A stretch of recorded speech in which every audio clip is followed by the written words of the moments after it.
ఓం నమః శివాయ. ఓం నమో నారాయణాయ. కర్మ నివారణ నరదృష్టి నివారణ కాల భైరవాయై నమో నమః. ఓం దిగంబరాయ విద్మహే అశ్వవాహనాయ ధీమహి తన్నో కాల భైరవ ప్రచోదయాతు. హరి ఓం. మా ఛానల్కి స్వాగతం. చూస్తున్న వీక్షకులకు ప్రేక్షకులకు ప్రియ కాల భైరవ భగవద్బంధులకి స్వాగతం పలుకుతూ మమ్మల్ని ఎంతగానో ఆదరిస్తూ ఉండబడినటువంటి ప్రియ సోదర సోదరీమణులకు సనాతన ధర్మ సంరక్షకులకు జ్యోతిష్య అభిమానులకు అందరికీ కూడా నూతన ఆంగ్ల సంవత్సర శుభాకాంక్షలు. 1/1/2026 నుండి 15/1/2026 వరకు పుట్టినటువంటి వారందరికీ కూడా ముందస్తుగా జన్మదిన శుభాకాంక్షలు. అలాగనే వీక్షక ప్రేక్షకులకు అందరికీ కూడా మకర సంక్రాంతి, భోగి, కనుమ పండుగ శుభాకాంక్షలు. ద్వాదశ రాశుల్లోనే గ్రహ గమనాల్ని ఒకసారి వీక్షింపచేద్దాం.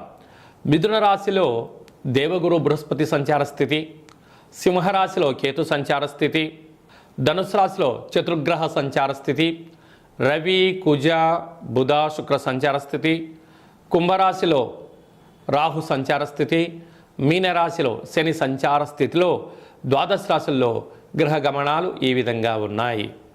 ధనుసు రాశి వారికి ఆంగ్ల సంవత్సర ప్రారంభకాల సమయంలోనే రాశిలోనే చతుర్గ్రహ సంచార స్థితి, అర్ధాష్టమ శని సంచార స్థితి ఉన్నప్పుడు దోషాన్ని తొలగించుకొని ఐశ్వర్యం ఎలా పొందాలో ఈ వీడియోలో సవివరంగా సంపూర్ణంగా తెలుసుకుందాం.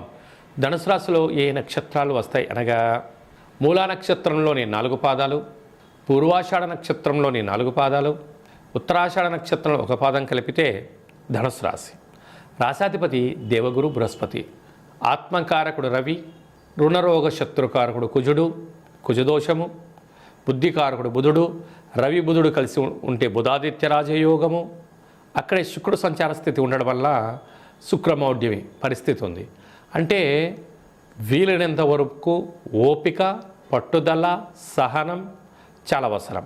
అన్నిటికన్నా వేలకు తిండి, వేలకు నిద్ర, తగు వ్యాయామం అవసరం. దీనివల్ల అనారోగ్యానికి దరి చేరకుండా ఆరోగ్యంగా ఉంటూ ఆసనం ద్వారా, ముద్ర ద్వారా, సాధన ద్వారా, ఆధ్యాత్మిక చింతన ద్వారా ఆరోగ్యమే మహాభాగ్యము అన్న పరిస్థితిని మీరు అవలంబించగలిగినట్లయితే మీకన్నా అదృష్టవంతులు ఎవరు లేరు అని చెప్పి గమనించాలి. కనుక శీతాకాలం అవడం వలన గోరువెచ్చని ఆహారము, సత్ప్రవర్తన, వీలైనంత వరకు మౌనము, యంత్ర సాధన, మంత్ర సాధన చేయగలిగితే మీకన్నా ఆరోగ్యవంతుడు ఎవరు లేరు అని చెప్పి గమనించాలి. తృతీయంలో రాహు సంచార స్థితి, అర్ధాష్టమ శని సంచార స్థితి ఉన్నప్పుడు పూర్ణిమ తిథి ఎందున దయచేసి దూరావాయు జల ప్రయాణాలు పెట్టుకోవద్దు. ఈ పూర్ణిమ తిథి ఎందున తెల్ల జిల్లెడు వృక్షం దగ్గర దీపము, తెల్ల జిల్లెడు పుష్పాలతో మహాదేవుడికి, కాళభైరవ స్వామివారికి అర్చన, అభిషేక కార్యక్రమాలు చేసుకోవడం వల్ల సకల శుభం కలుగుతుందని చెప్పి గమనించాలి. అలాగనే సంపూర్ణ సప్తమ స్థానంలో గురు సంచార స్థితి ఉండడం వలన గురు చరిత్ర పారాయణము, వీలైతే రుద్ర పారాయణము, మేధాదక్షిణమూర్తి యొక్క స్వామి యొక్క దర్శనం వలన గురు యోగ్యత కలిగి, ఉద్యోగ ఆకర్షణ కలిగి, వ్యాపారంలో ఉన్నతమైన స్థితి కలిగి, వివాహం కాని వారికి వివాహము, అలాగనే వివాహమైన దంపతులు ఒకరిపైన ఒకరు ప్రేమానురాగాలు, స్థిరాస్తులు, చరాస్తులు, షేర్లు వీరికి యోగదాయకం అని చెప్పి గమనించగలగాలి. భాగ్యస్థానంలో కేతు సంచార స్థితి ఉండడం వలన సంపూర్ణమైనటువంటి భూత భవిష్యత్ వర్తమానంతో ప్రయాణం చేయడం వలన మీకన్నా అదృష్టవంతులు ఎవరు లేరు అని చెప్పి గమనించాలి.